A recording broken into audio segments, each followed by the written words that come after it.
Okay, this is Malaysia Agar Oud oil. Now I will teach you how to use Malaysia Oud.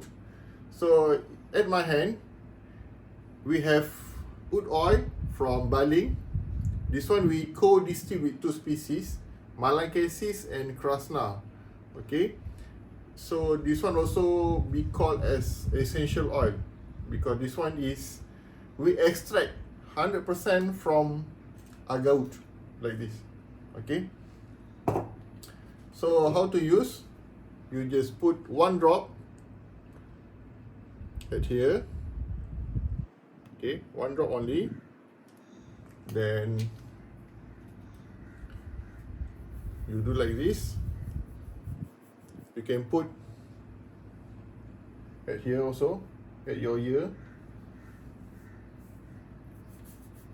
Okay, at here also can. And below your armpit. Okay, so very nice smell. This one is very soft. Everyone can use this because this one is not very strong barnyard smell. This one is really nice oud. Very soft. You feel like honey, sweet like honey, and very creamy. This Oud Baling from Kedah.